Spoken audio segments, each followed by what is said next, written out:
Welcome back to our story. Yuk cerita bareng masa lalu yang gak kalah seru sama harimu.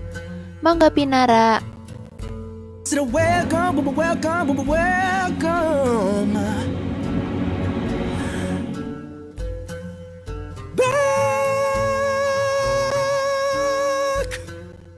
Jadi kali ini kita akan bahas berita yang sedang heboh-hebohnya nih di dunia beberapa waktu yang lalu. Nah, berita kali ini yaitu tentang Hagia Sophia atau biasa dikenal dengan Hagia Sophia.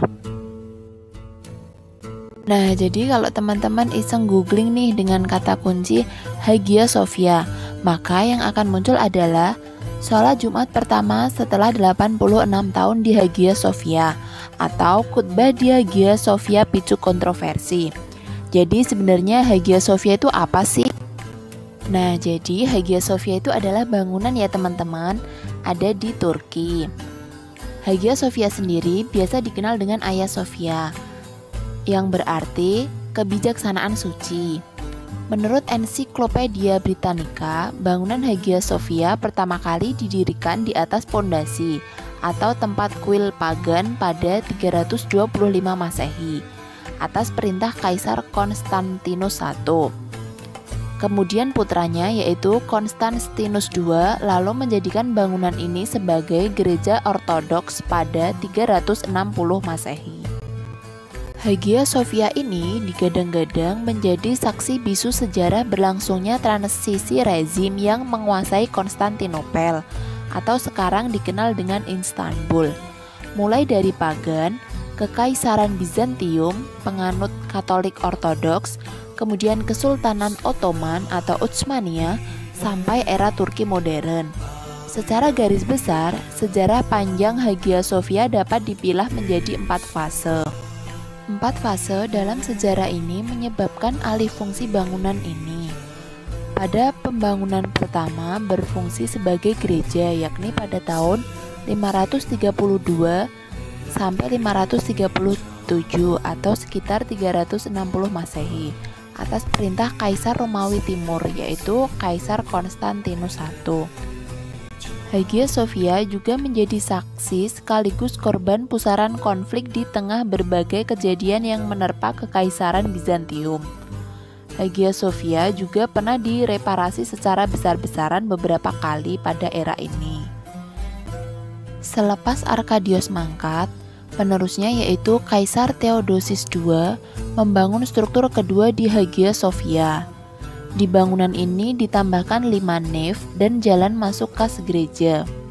Lalu sebagaimana dicatat dalam Ensiklopedia Britannica, pembangunan gereja Hagia Sophia berlanjut di masa kekuasaan Justinian I, yaitu pada tahun 532 Masehi. Sehingga pada masa Kaisar Justinian I inilah cikal bakal Hagia Sophia semegah sekarang. Kubah yang menaungi Hagia Sophia juga diklaim sebagai kubah bangunan terbesar kedua selepas gereja Pantheon di Roma. Bangunan ini dianggap warisan arsitektur terpenting dari era Bizantium dan merupakan bagian dari monumen warisan dunia.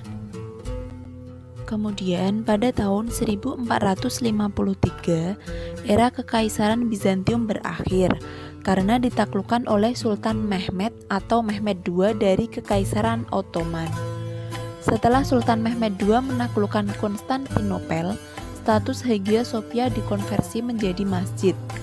Nama Hagia Sophia masih dipertahankan oleh Sultan Mehmed, sebagaimana arti Sophia dalam bahasa Yunani adalah kebijaksanaan, yang mana arti lengkap dari Hagia Sophia adalah tempat suci bagi Tuhan. Saat berubah menjadi masjid di era Mehmed II, banyak mosaik dan lukisan bercorak Kristen yang ditutupi dan diplester. Seniman kaligrafi terkenal pada saat itu yaitu Kazazker Mustafa kemudian mengguratkan tulisan Allah SWT, Nabi Muhammad SAW, 4 khalifah pertama dan 2 cucu Rasulullah SAW di beberapa bagian interior Hagia Sophia. Selepas Kekaisaran Ottoman, Hagia Sophia berada pada pemerintahan Kemal Atatürk. Turki menjadi negara republik. Hagia Sophia pun kembali beralih fungsi. pendiri dan presiden pertama Republik Turki, Mustafa Kemal Atatürk, mengubah status Hagia Sophia menjadi museum. Kemudian dilakukan restorasi mosaik-mosaik kuno di bangunan ini, dan plester penutupnya pun dibuka. Lantas, selepas plester ornamennya dibuka, betapa terkejutnya mereka karena tampak lukisan Bunda Maria dan bayi Yesus yang ternyata berjajar dengan kaligrafi Allah dan Muhammad SAW. Hagia Sophia pada era pemerintahan Erdogan atau pada saat ini memutar fungsi lagi.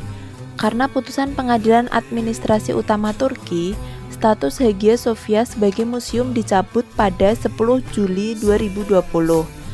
Pada masa pemerintahan Presiden Recep Tayyip Erdogan ini, Hagia Sophia diubah status fungsinya kembali menjadi masjid. Perubahan ini menuai kontroversi. Saking kontroversinya, Perdana Menteri Kyriakos Mitsotakis dari Yunani menuding keputusan ini sebagai penghinaan terhadap karakter ekumenis dari Hagia Sophia. Sementara itu, UNESCO memberikan peringatan bahwa perubahan status Hagia Sophia harus ditinjau oleh Komite Badan PBB tersebut. Nah, jadi kesimpulannya teman-teman, Hagia Sophia ini sudah 4 kali berubah fungsi. Nah, perubahan fungsi ini berdasarkan dari kepemimpinannya.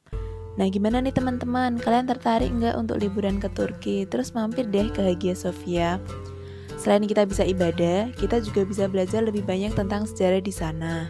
Nah, yang lebih penting lagi, kita semakin tahu dan paham sikap toleransi antar umat beragama. Oke, sekian cerita hari ini. Jangan lupa like, komen, dan share ke teman-teman kalian ya. Thank you for watching our video. See you.